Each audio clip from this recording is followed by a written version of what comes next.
Hello, happy home മേക്കറിന്റെ ഒരു പുതിയ വീഡിയോയിലേക്ക് നിങ്ങൾക്ക് എല്ലാവർക്കും സ്വാഗതം. ഇന്ന് നമുക്ക് അടിപൊളിയായിട്ടുള്ളൊരു പക്കോട ചെയ്താലോ? നമ്മൾ രാവിലെ ബ്രേക്ക്ഫാസ്റ്റിനൊക്കെ ഉണ്ടാക്കുന്ന ഇഡ്ഡലി ബാക്കി വരികയാണെങ്കിൽ കുട്ടികൾ ഉച്ചതിരിഞ്ഞ് സ്കൂളിൽ നിന്ന് വരുമ്പോൾ നമ്മളത് കൊടുക്കാറുണ്ട്. അതേ ഫോമിൽ കൊടുക്കാതെ ഒരു പുതിയ ഐറ്റമായിട്ട്, ഒരു പുതിയ സ്നാക്കായിട്ട് നമുക്ക് അവർക്ക് കൊടുത്താലോ? അതിനുവേണ്ടി ചെയ്യാവുന്ന ഒരു അടിപൊളി പക്കോടയാണിത്. അപ്പോൾ ഈ പക്കോട എങ്ങനെയാണ് തയ്യാറാക്കിയതെന്ന് വേഗം തന്നെ റെസിപ്പി ഒന്ന് കണ്ടു നോക്കും.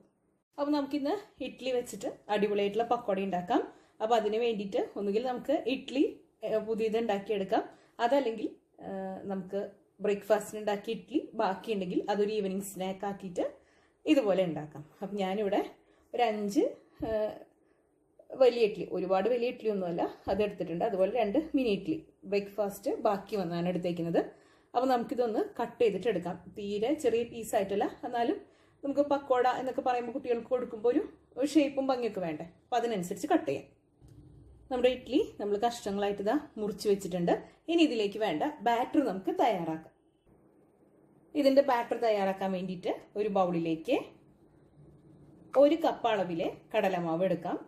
ഞാനിപ്പോൾ ടീസ്പൂൺ വെച്ചിട്ടാണ് കണക്കാക്കുന്നത്. ഒരു 4 ടീസ്പൂൺ അളവിൽ നിറച്ച് അളന്ന് നമുക്ക് കടലമാവ് എടുക്കാം. അതായത് നിങ്ങൾ എടുക്കുന്ന ഇഡ്ഡലിക്ക് കണക്കാക്കിയിട്ട് കൂടുതലുണ്ടെങ്കിൽ അളവ് കൂട്ടാനായിട്ട് മറക്കരുത്.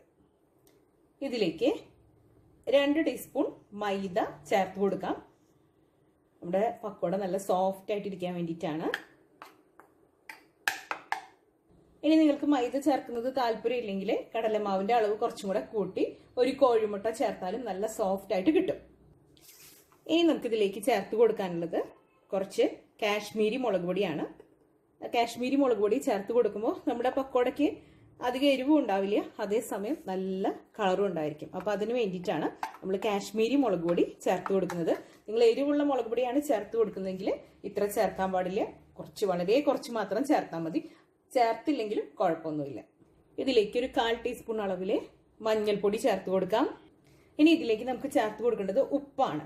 ഞാനിവിടെ ഇഡ്ഡലി ഓൾറെഡി ഉപ്പ് ഇട്ടിട്ടാണ് ഇഡ്ഡലി ഉണ്ടാക്കിയിരിക്കുന്നത്, അതുകൊണ്ട് തന്നെ അത്യാവശ്യത്തിന് ഉപ്പ് ഉണ്ടായിരിക്കും.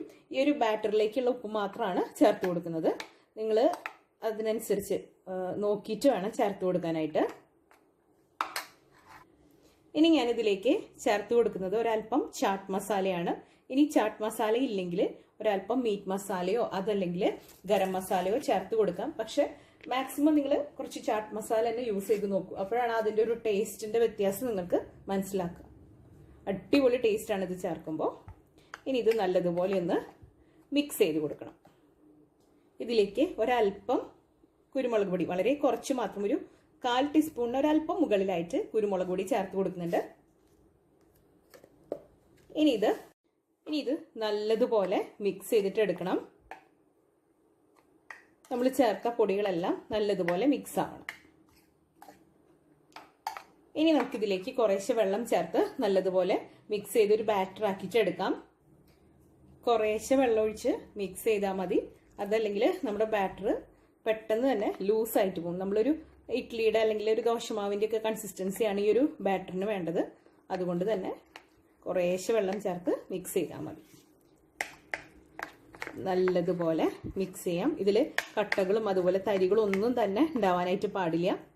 അപ്പോൾ നമ്മുടെ ഇഡ്ഡലിയിൽ അത് കോട്ടാവുമ്പോൾ കടിക്കുമ്പോൾ ഒട്ടും നന്നായിരിക്കില്ല. അതുകൊണ്ട് തന്നെ നല്ലതുപോലെ കട്ടയൊന്നും ഇല്ലാതെ നമുക്കിത് മിക്സ് ചെയ്തിട്ട് എടുക്കാം. ഒരല്പം കൂടെ വെള്ളം ചേർത്ത് ഇനി ഇത് നല്ലതുപോലെ നമുക്ക് കട്ടയൊക്കെ ഉടച്ച് തിക്ക് ബാറ്ററായിട്ട് എടുക്കാം. നമ്മുടെ ബാറ്റർ ഇവിടെ റെഡി ആയിട്ടുണ്ട്. ഇനി നമുക്ക് ഇതിലേക്ക് നമ്മൾ നേരത്തെ കട്ട് ചെയ്ത് വെച്ചേക്കുന്ന ഇഡ്ഡലി കഷ്ണങ്ങളുണ്ടല്ലോ, അത് ചേർത്തെടു കൊടുക്കാം. ഇഡ്ഡലി കഷ്ണങ്ങൾ ഇട്ട് നല്ലതുപോലെ ഒന്ന് മിക്സ് ചെയ്തിട്ട് എടുക്കാം. നമ്മുടെ ബാറ്റർ ഇതിലേക്ക് ഒന്ന് കോട്ടായിട്ട് വരണം. നമ്മൾ ഈ ഇഡ്ഡലി കഷ്ണങ്ങൾ ചേർത്ത് കൊടുക്കുന്നതിന് മുമ്പായിട്ട് ഇതിൽ ഒരു ഫൈനലായിട്ടുള്ള ടേസ്റ്റ് ഒക്കെ നോക്കണം കേട്ടോ. അതായത് ബാറ്ററിലെ ആവശ്യത്തിന് ഉപ്പും എരിവും ഒക്കെ ഉണ്ടോ നോക്കണം. അതിനുശേഷം വേണം നമ്മൾ ഇഡ്ഡലി ഇട്ട് കൊടുക്കാനായിട്ട്. അപ്പം നമ്മളിത് നല്ലതുപോലെ കോട്ട് ചെയ്ത് വെച്ചിട്ടുണ്ട്. ഇനി നമുക്കിത് വറുത്തെടുക്കാം. നമ്മുടെ എണ്ണ നല്ലതുപോലെ ചൂടായിട്ടുണ്ട്. ഇതിലേക്ക് നമുക്ക് ഓരോ ഇഡ്ഡലി പീസസ് ആയിട്ട് ഇട്ട് കൊടുക്കാം. ഒരുപാട് കട്ട കുത്തിയിട്ട് നമ്മൾ ഇട്ട് കൊടുക്കേണ്ട ആവശ്യമില്ല. കുറേശ്ശെ നമുക്ക് ഇട്ട് കൊടുക്കാം. ഒരു 2-3 മിനിറ്റ് എണ്ണയിൽ നല്ലതുപോലെ കിടന്നതിന് ശേഷം മാത്രം നമുക്കിതൊക്കെ ഒന്ന് അങ്ങോട്ടും ഇങ്ങോട്ടൊക്കെ തിരിച്ചിട്ടിട്ടൊക്കെ കൊടുക്കാം. അതല്ലെങ്കിൽ ഇതിൻ്റെ കോട്ടിങ്ങൊക്കെ ഇളകി ഒട്ടും കാണാനും വൃത്തി ഉണ്ടാവില്ല, അതേപോലെ കഴിക്കാനും അത്ര ടേസ്റ്റി ആയിരിക്കില്ല. ആ കോട്ടിങ്ങൊക്കെ നല്ല ക്രിസ്പി ആയിട്ട് വരുമ്പോഴല്ലേ അതിൻ്റെ ഒരു ടേസ്റ്റ് ഉണ്ടാവാം.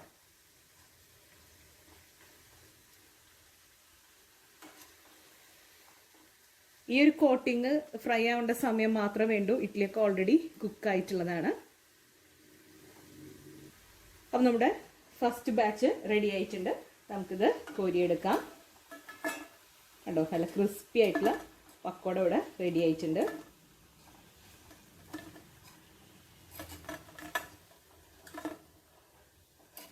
ഇതുപോലെ ബാക്കിയെല്ലാം നമുക്ക് ഫ്രൈ ചെയ്തിട്ട് എടുക്കാം.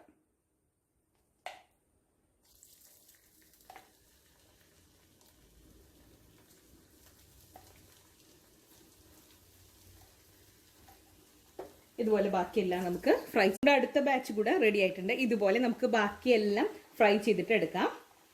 അങ്ങനെ നമ്മുടെ വളരെ ടേസ്റ്റി ആയിട്ടുള്ള ഇഡ്ഡലി പക്കോട ഇവിടെ റെഡി ആയിട്ടുണ്ട്. അങ്ങനെ നമ്മുടെ അടിപൊളിയായിട്ടുള്ള ഇഡ്ഡലി പക്കോട ഇവിടെ റെഡി ആയിട്ടുണ്ട്. ഇത് നല്ല സോസിന്റെ കൂടെയോ അതല്ലെങ്കിൽ മിൻ ചട്നിയുടെ കൂടെയോ ഒക്കെ നമുക്ക് കുട്ടികൾക്ക് കൊടുക്കാവുന്നതാണ്. അപ്പൊ ഇന്നത്തെ ഈ റെസിപ്പി, അതായത് രാവിലെ ബ്രേക്ക്ഫാസ്റ്റിന് ബാക്കി വന്ന ഇഡ്ഡലി വെച്ച് നമ്മൾ ഈവനിങ് സ്നാക്ക് ആക്കിയിട്ട് ഒരു പക്കോട ചെയ്തൊക്കെയാണ്. ഇതെല്ലാവർക്കും ഇഷ്ടപ്പെട്ടു എന്ന് ഞാൻ കരുതുന്നു. ഇഷ്ടപ്പെട്ടെങ്കിൽ ലൈക്ക് ചെയ്യാനും ഷെയർ ചെയ്യാനും സബ്സ്ക്രൈബ് ചെയ്യാനും മറന്നു പോകരുത്. അടുത്തൊരു അടിപൊളി റെസിപ്പിയുമായി വീണ്ടും കാണാം. അതുവരേക്കും താങ്ക് യു.